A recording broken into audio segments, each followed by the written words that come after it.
그리고 관계자분들께도 감사의 말씀을 드립니다. 모처럼 시장 보는 이거 법과죠. 근데 코로나19 상황이 지금 매우 심각합니다. 우리 강주가 전국적으로 가장 안정적이긴 하지만 오늘도 60명 이상 확진자가 나올 것 같아요. 일정 거리가 있기 때문에 제가 벗었습니다만 꼭 마스크 착용해 주시고요. 여기는 이미 정치를 시작하셨거나 또 정치를 새롭게 시작하려고 하는 앞으로 대한민국 그리고 우리 강주의 미래를 책임질 우리 후배들께서 와 계십니다. 이번 아카데미 매우 만족스러웠습니까? 네. 예. 저도 이제 생각해 보니까 정치를 시작한 지 13년이 됐어요. 2008년에 18대 광산을에서 국회의원에 당선되고 여기까지 왔으니까. 그리고 제가 이제 공무원도 해보고 교수도 해보고 중앙에서도 해보고 지방에서도 해보고 그러면서 정치에 대해서 느꼈던 점 몇 가지만 제가 간단하게 말씀을 드리고 제 생각입니다. 아마 여러분께서 수용하기 어려운 부분도 있을지 모르겠습니다만 인생을 그래도 좀 오래 살아온 선배의 얘기라고 들으시고 참고해 주시면 좋겠습니다. 여기 계신 분들은 대부분 이제 내년 선거에 출마하실 거 아니겠습니까? 저는 정치를 하는 사람들이 확고한 정치관이 있었으면 좋겠어요. 그렇지 않으면 본인도 어려워지고 사회도 어렵습니다. 정치를 직업으로 하거나 생업으로 해서는 안 된다는 얘기죠. 제가 국회의원이 됐을 때 가장 저에게 멋있게 들린 얘기가 정치는 어렵고 힘든 사람들의 눈물을 닦아주는 것이고 목소리가 없는 사람들의 목소리를 대변하는 것이다. 이 얘기가 저는 그렇게 좋을 수가 없었어요. 우리 송갑석 의원님 오시네요. 위원장님 박수 한번 쳐주시죠.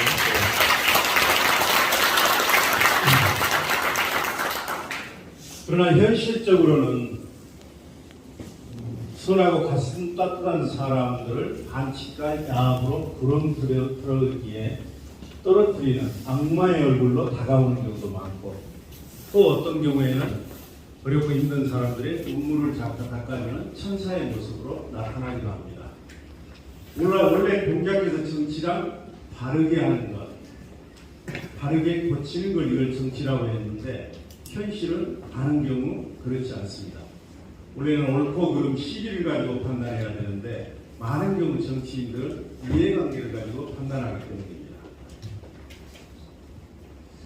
그럼 정치란 원래 이렇게 바르게 하는 것인데 왜 현실 정치는 어렵고 힘든 사람들의 눈물을 닦아주는 게 아니고 선하고 가슴 따뜻한 사람들의 가슴을 아프게 하는 것일까? 그건 정치인들에게 저는 문제가 있다고 생각을 합니다. 그래서 저희 정치하면서 저는 세 가지를 우리 스스로가 명심을 했으면 좋겠다는 생각을 저 스스로에게 가지고 봅니다. 이게 국가에 충성하는 세 가지 길이 있다는 거죠. 하나는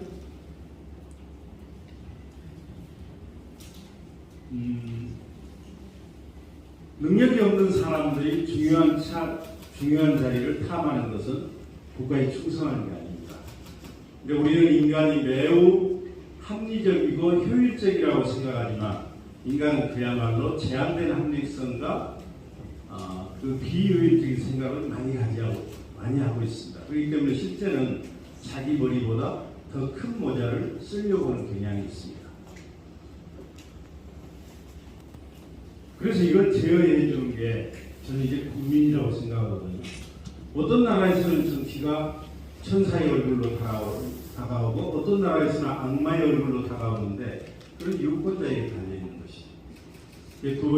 세 번째는 유권자가 연고주의나 학연, 혈연, 지연, 이해관계 가지고 뽑지 않고 그야말로 제대로 뽑아야 된다는 거죠.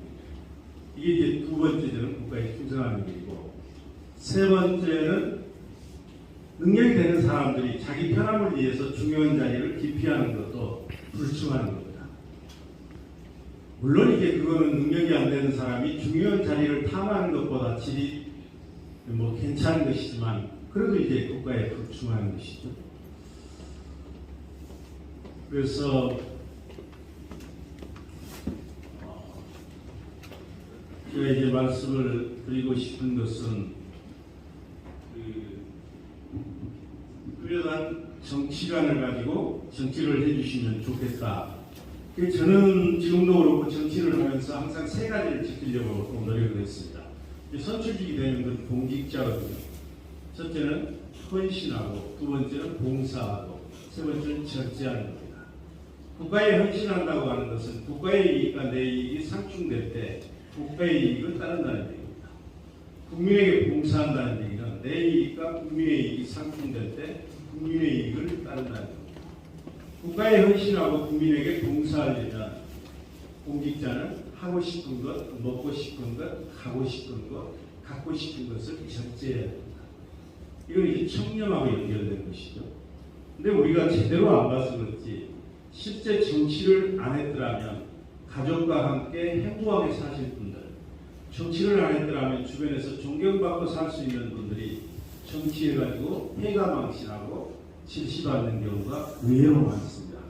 그건 정치하는 사람들이 제대로 정치관을 확립하지 않고 정치에 뛰어들었기 때문에 그렇습니다. 정치를 하면서 당선되면 더 그렇고 정치를 당선 안 되더라도 정치인에게는 일정한 권력이 있습니다. 고난이 생깁니다. 근데 우리가 그런 비유를 많이 하죠. 정치 갖는 권력은 장작불과 같다. 가까이 가면 기어서 죽고 멀리 떨어지면 추워서 죽습니다. 근데 제가 아까 얘기했던 그런 확고한 신념이 없으면 그걸 절제하기가 매우 어렵습니다. 이건 제 스스로에게 제가 지켜왔고 항상 하고 싶은 얘기를 말씀드린 거니까 다소 어색하더라도 참고해 주시면 좋겠다 하는 생각이고요. 여기 우리 송갑석 위원장님도 계시고 시당에서 힘 있는 분들이 많이 나왔기 때문에 제가 한 가지 부탁드리고 싶은 건 이제 매사를 하다 보면 여기 사업하신 분들도 있고 조그만 조직을 운영하신 분들도 있는데 인사가 많습니다. 왜 그러냐면 결국은 사람이 성과를 창출하고 조직을 움직이게 하는 것도 인간이기 때문에 그렇습니다. 인사를 제대로 해야 돼요. 저도 시장을 하고 있지만 인사 하나만 제대로 해도 공정하고 투명하게 해도 상당 부분 대부분의 문제가 쉽게 풀립니다. 근데 정치권에 있어서 가장 큰 인사가 뭐죠? 공천입니다. 이게 공천이 원칙대로 공정하고 투명하게 지켜지지 않으면 그 당도, 그 정치도, 그 조직도 미래가 없는 것이죠. 근데 경험하시겠습니다만 많은 경우 공천이 원칙과 기준에 의해서 되는 것보다는 자기 세력을 확충하는데 많이 쓰이는 게 현실입니다. 수도권과 같이 다른 당과 치열하게 경쟁할 때는 그래도 사람의 댐대기를 아까 말씀드렸던 그런 기준에 맞는 분들을 찾으려고 하는 노력을 조금은 합니다. 그렇지만 강규는 더불어민주당만 공천받으면 무조건 당선됩니다. 거의 무조건 누구를 공천해도. 그래도 정치인들이 공천을 제대로 하려고 노력해야 되는데 누구나 당선되기 때문에 자기 사람을 심으려고 합니다. 그런 사람들이 방송에 보면 정치를 혁신하겠다 뭐 이렇게 하는 건 저는 한심한 거예요. 저는 매년 지방선거에서 우리 지방선거의 뜻을 두고 계시는 많은 분들이 오셨는데 공천이 정말로 공정하고 투명하게 이루어졌으면 좋겠다는 그런 말씀을 드립니다. 뭐 사람마다 평가는 다르겠지만 강규는 3년 6개월이라고 하는 짧은 기간 동안에 엄청나게 바뀌고 있습니다. 지금 12월 3일부터는 제가 조금만 홍보성 얘기를 하면 또 선거법에 걸리기 때문에 제가 깊이 있는 얘기를 할 수 없지만 제가 오기 전에는 강규는 떠나는 강규였습니다. 일자리가 없고 사기가 팍팍하니까 2012년부터 떠났습니다. 2017년에는 8,100명이 떠났는데 그중에 60% 이상이 20대, 30대 젊은이들이었습니다. 그 떠나는 강규가 찾아오는 강규로 바뀌고 있습니다. 인공지능 기업, 경쟁력 있는 인공지능 기업들이 133개가 강규에 둥지를 들고 있습니다. 인공지능 사관학교에는 정부에서 아주 유능한 애들이 강규 인공지능 사관학교에 오고 있습니다. 과거 같으면 상상할 수 없는 겁니다. 강규형 일자리, 인공지능, 또 하나는 금년 1월부터 9월까지 한 달도 빼지 않고 출생아 수가 늘어나고 있는 도시는 17개 지자체부터 우리밖에 없습니다. 그리고 지금의 시대적 최대 하두는 기후위 배경입니다. 저는 우리 행사 바로 앞 시간에 이유진 박사가 그린 뉴딜에 대해서 강연 얘기를 듣고 왔는데 취소돼 버렸네요. 그분이 이 그린 뉴딜의 우리나라 전문가예요. 우리 시정에도 참여하고 이것도 우리나라 최초로 2045년까지 탄소 중립 에너지 차리 도시를 실현하겠다. 저희가 담대한 도전에 나섰습니다. 이건 정부보다 환경 문제에 일찍이 앞섰던 EU 국가들보다도 5년이나 빠른 겁니다. 매우 어려운 거죠. 저는 강주이기 때문에 가능하다고 생각을 합니다. 다 시민들께서 도와주신 덕분에 짧은 기간에 성과를 낼 수 있었고요. 앞으로도 많이 도와주시고요. 그 며칠 남지 않는 2021년 잘 마무리하시고 희망찬 이민년 새해 맞이하시기 바라겠습니다. 감사합니다. 변화의 시간, 그 출발선에 여러분들은 서 있는 것 같습니다. 출발선에서 서서 뛰어나가려고 준비하고 있습니다. 바로 출발선에서 어떻게 빨리 뛰어나갈 건가를 준비하고 있는 여러분들에게 축하의 말씀을 드리고 또 이렇게 축하의 말씀을 드리게 돼서 너무 감사드립니다. 내년에는 대선과 지방선거가 열리는 해입니다. 대한민국의 새로운 리더십, 지방자치의 리더십 두 가지가 동시에 세워지는 시간이기도 합니다. 여러분들은 그 주인공이 되려고 마음을 먹고 지난 8주 이상을 이 시간을 축적의 시간으로 삼아온 것 같습니다. 여기에 모인 우리는 대한민국의 새로운 리더십, 바로 이재명 정부를 세워야 될 숙명을 갖고 있다고 생각합니다. 문재인 대통령에 이어 이재명 정부가 들어서지 못하면 검찰공화국으로 바로 빠집니다. 검찰에 의한 검찰의 정부가 될 겁니다. 이 검찰 정부를 용납할 거냐, 아니면 문재인 정부의 성공과 이재명 정부의 수립으로 나갈 거냐의 힘차게 갈림길이 바로 오늘이고 바로 앞으로 두 달이라고 생각합니다. 여러분은 온몸 바쳐서 이재명 정부를 세우는 일에 앞장설 거라고 생각하는데 그러시죠? 네. 제가 청와대에 있으면서 윤석열 검찰총장을 만나보고 얘기를 나눠본 윤석열이 정직과는 먼 사람입니다. 내뱉는 말 한마디 한마디에 거짓이 늘 묻어나 있었던 사람이고 지금도 그렇습니다. 조국 사건을 방패 삼고 문재인 탄의를 통해서 대선에 출마한 그런 사람입니다. 그러나 그 속셈은 본인 또는 가족들의 그 범죄를 지켜보겠다. 가족과 그 본인과 가족들을 지켜보겠다는 그 사익에 가득한 아주 나쁜 사람입니다. 우리 이재명 후보는 정치권의 비주류였습니다. 정치권의 비주류가 몸부림을 치면 상처나게 되어 있습니다.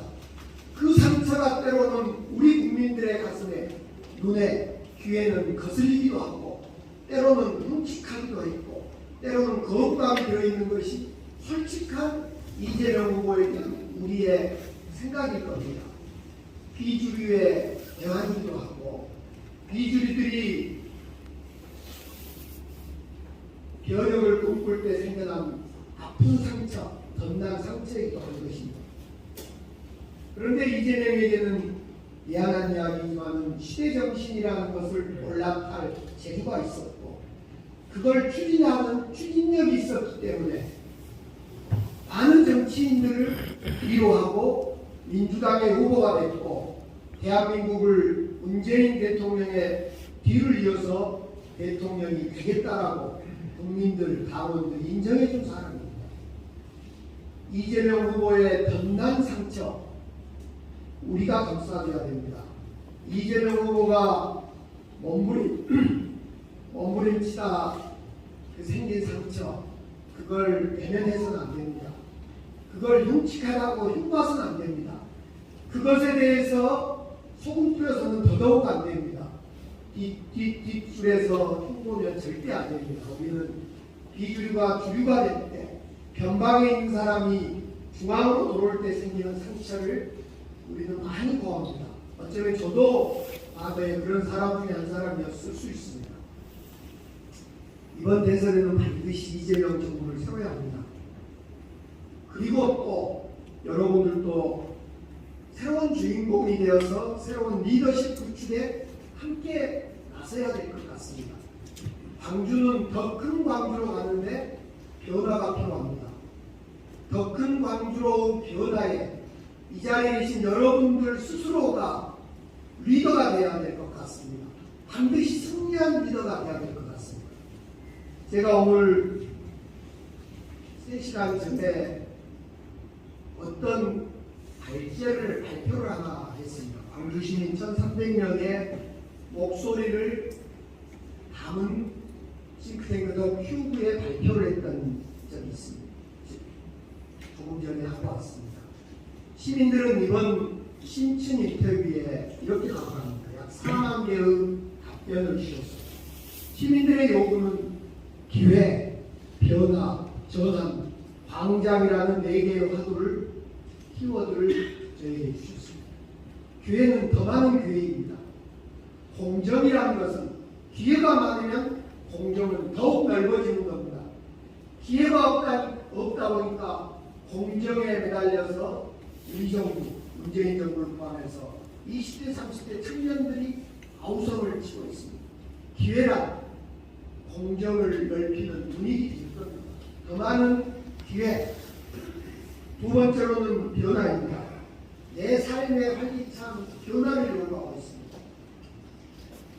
금호동에 살다가 청담으로 이사가는, 수안치구 살다가 지원동으로 이사가는 변화가 아니라, 아파트에 살다가 주택으로 가는 변화가 아니라, 지금의 내 경제적, 문화적, 정치적 내 삶이 시프트되고 변화되는 그런 것들을 시민들은 바라고 있었습니다.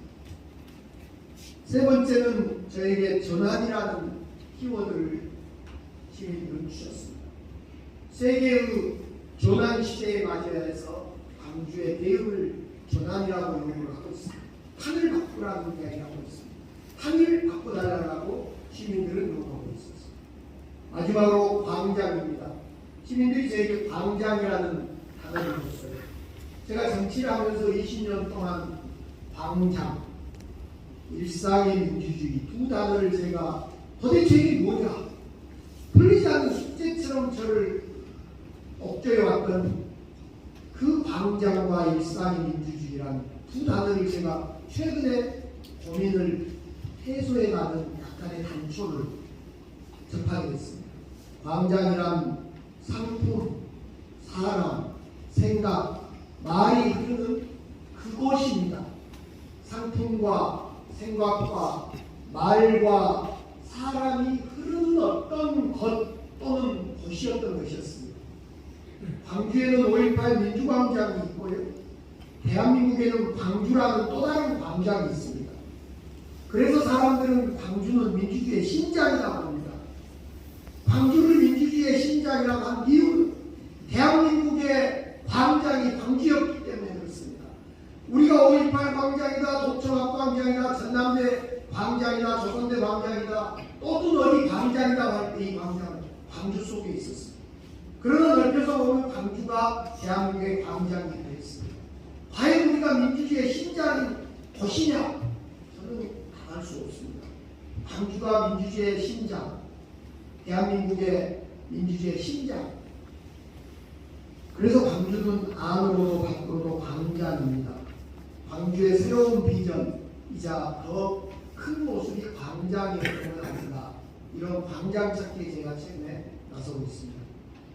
여러분들과 함께 이 더 큰 광주를 위한 길에 나서고 싶습니다. 코로나도 이기시고 추위도 이기시고 봄은 반드시 올 겁니다.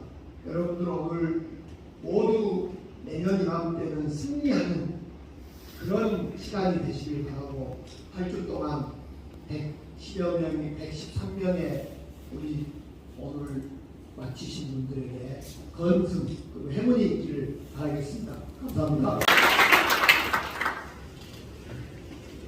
오늘 사실 저는 이 마지막 종강 며칠 전까지도 충분히 간단한 인사말을 하고 있고 그냥 어떤 본인의 말씀으로 매우 짧고 이런 시간인데 이 시간이 있는지 몰랐어요. 이제 저희 시간에서 원래 있던 것이 없어지고 워낙에 또 관심에 촉점이 있고 그래서 이제 이런 자리를 잡았다는 며칠 들었는데 약간 좀 고민이 됐거든요.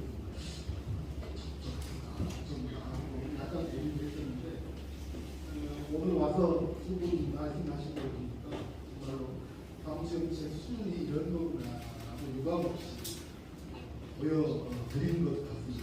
한 분은 가시고 한 분은 앉으셨는데 어쨌든 열정적인 인사말 해주신 두 분께 다시 한번 큰 박수.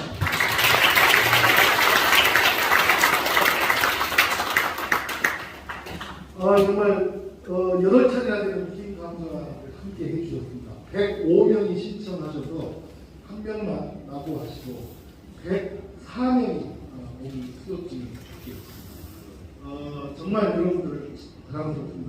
우리 모두를 위해서 큰 박수 한번 주십시오. 또 104명 중에서 76명은 또 한 번도 빠뜨리지 않고 전체 개근을 했습니다. 어쨌든 이런 그 출석률과 또 이런 개근율은 우리가 일찍이 본 적이 없는 것 같습니다. 정말 뜨거운 열정 감사드립니다. 원래 정치는 엘리트들의 전용문이었습니다. 우리가 옛날 생각을 해보면 그리스 로마까지 거슬러 올라가서 아테네에서 뮤지엄이 탄생하고 했을 때도 노예와 여자에게는 투표권조차도 주지 않고 소수의 전유물로 해왔던 것이 정치였습니다. 그 정치는 우리가 불과 100년 안쪽으로까지 여전히 엘리트들의 전유물이었습니다. 아직까지도 많은 나라에서는 엘리트들의